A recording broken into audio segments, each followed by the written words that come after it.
Luke, I'd like to invite you to join me to walk over to the other side of the expansive Studio 9. Wow. This is like an honor right here. Look who's waiting for us over here, buddy. It's Craig Butt. I feel like Justin Herbert. I gotta avoid the side. That's right. You be careful. Let's go. You be careful. Here's Craig. How are you, my friend? It's great to see you. I'm good. It's great to see you. Leafs have picked up a point in 5 straight games. Now, when both of their starting goaltenders went out, I think a lot of people wondered if this is going to be a real rough patch for the Leafs season. All of a sudden, Dennis Hildeby comes out and looks like the second coming of, I don't know, Johnny Bauer. What's going on with this guy? Does he deserve a little more time, even when Stolarz and Woll return? The Hildebeest. The Are you Hildebeest. kidding me? Is that his nickname? Yeah. Come on, he's about 6'9". You think we get a goalie scrap with him then? If you want one, I hope you so. get a Let's goalie get that scrap. We need more of those. Yeah. We haven't had enough. He's Swedish, though. The goalies don't play yeah, Swedish. that's Yeah, wrong. you know. Yeah, we need But that. but bottom line is that opportunity presents itself in different ways, in different forms. And Dennis Hildeby has taken full advantage of it, much to the advantage and the pleasure of the Toronto Maple Leafs. He's been fantastic. In this game, he was good. He's won them games. He's given them steady goaltending. Keep in mind, Joseph Woll, before he got hurt, was playing pretty good. He had a stretch of games. But before that, Toronto Maple Leafs goaltending was right near the bottom of the league. So Dennis Hildeby, does he deserve more? Absolutely he does. Here's the good news. If those two players, Woll and Stolarz, give him more time to heal. Give him more time to heal before you bring him back. When you got a good goaltender, you don't have to rush the other two guys back too soon. It's like a dream scenario in a way for management, right? You've got a goalie you want to develop. He's going to get time to play. He's going to get real minutes. He's going to get real reps. Listen to this. This is the thing people don't understand. Jay is very, very sharp at all sports.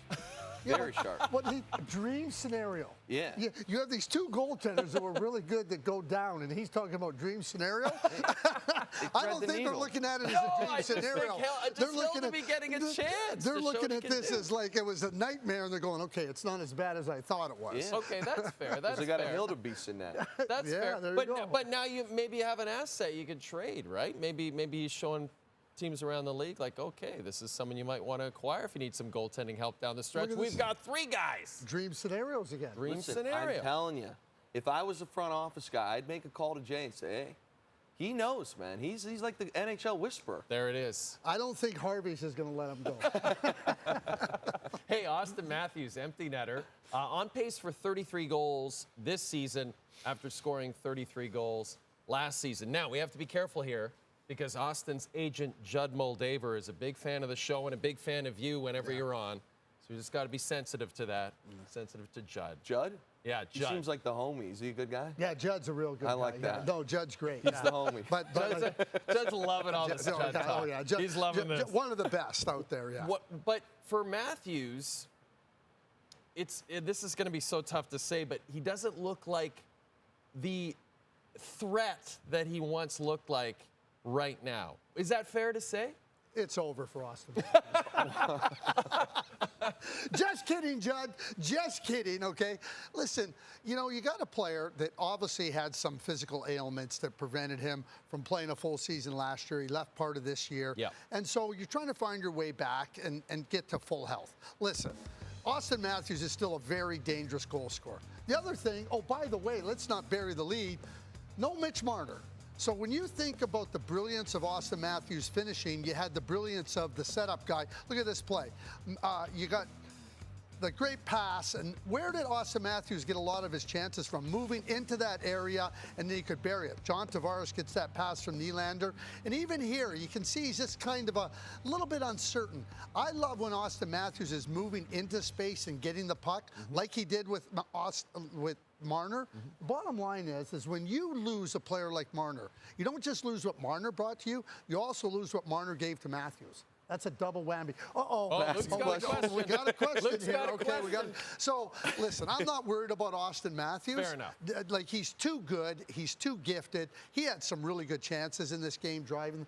He's trying to figure out a different way to score goals than he did when he was so prolific. Okay, don't be mad at me for asking this. I'm not a hockey guy here. I don't know, but I listen to you talk. Should the Leafs have kept Marner? I mean, a lot of online stuff, people were like, they wanted this guy out of town. I don't know anything about it, but you're saying that they got Marner, they'd be in good shape. Listen, my dad's a big Leaf guy. He's got another question for you, believe it or not. But I need to know, like, is this the issue right now? Because I think all Leaf fans are a little shocked by how the season started. Is that fair, Jay? That's a fair really question. Fair. I love the way people start off. I'm not a hockey guy. So I'm not a hockey guy.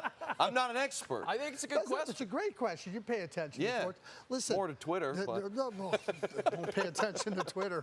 Like, seriously, that's a downfall. Yeah. Anyway, Mitch Marner's a great player. He was a first-team All-Star, plays defense, sets up guys. You think about losing him. Here's my biggest issue with the Toronto Maple Leafs and Mitch Marner. Toronto kid, loved to play for the Leafs. Got a chance to play for the Leafs, perform for the Leafs, and then the Leafs somebody had to find a scapegoat, and he became the scapegoat. So now, why would Mitch Marner decide to stay here when all he's going to do is get the blame? So do I think it was a huge mistake how Mitch Marner was handled? Absolutely yes, and a huge loss. Good luck replacing him. Is that fans or front office or both? Well, are the fans running the team? Great point. Sometimes Great I point. wonder. Sometimes I wonder. No, well, if they are, you're in trouble. Did you have yet another question? Your dad had a question. My dad, Okay, yep. I might have shot him a note. I said, hey, I might get to ask the Craig Button a question. Yeah. His question to me is, do the Leafs have a realistic chance of getting Quinn Hughes? And if the answer is yes, this is from Mike now, how much of an impact will that make? And be careful now, he's a big Leafs guy. Okay, he was born in '59, so he not vividly, but I think he was 8 when they won the Cup. Maybe 7. He's a late birthday guy. 62. He was 3 when That they was won. 67, right? No, 60 The was last the one. last The one. last 62 they won. I don't think he went. I don't think he won. remembers the 62. Well, we'll have to ask him. Do you remember Yeah. 62, Dad? Yeah, could be. Yeah. Listen, Luke, we're looking at a player. Quinn Hughes is a superstar. Yeah. Okay. Him, McCarr, Heiskanen, Morrissey, these guys, these are the elite of the elite defensemen in the league. So if you think you can get a chance at Quinn Hughes, you better phone. Here's what I know about Brad Treliving. And here's so you can trade. Dennis Hildeby. Full circle. Okay, I guess. I'm sorry, Craig. No, I think it's great. I think it's great. Dennis Hildeby and. Yeah. Brad Treliving, it can be a dog on a bone. And when he sees the opportunity to try to make a trade to acquire somebody, he'll move. What kind of dog? What kind of dog? That's the key. Oh, we're talking about a hunting dog. Yeah, like a yeah, I black like lab. that. I like you that. take out into the woods, Yeah. and you shoot down the partridges. That hunting dog go catch the partridges. Okay. So to me, Partridges. so listen, I think that you go after players like that. You go after them hard, and you try to figure out, okay, what could it mean? Doesn't mean they can get them, but we're talking about a massive difference maker. Okay, how many times have you heard you can't win the Stanley Cup without an elite #1 defenseman? So if they want to win the Stanley Cup, you better try to find a way to get one. Well, then Brad, Treliving, yeah. he better go. I think you should go get Quinn Hughes and just sell the farm. All right. I'm sure. What do you think? There's a lot of prospects that Vancouver's interested in from Toronto. That's a whole other story. How about this? Hang on a second. Okay. We got more to add to this story. You're on to the next story. No. We have this story. I think we have to wrap it up. But go ahead.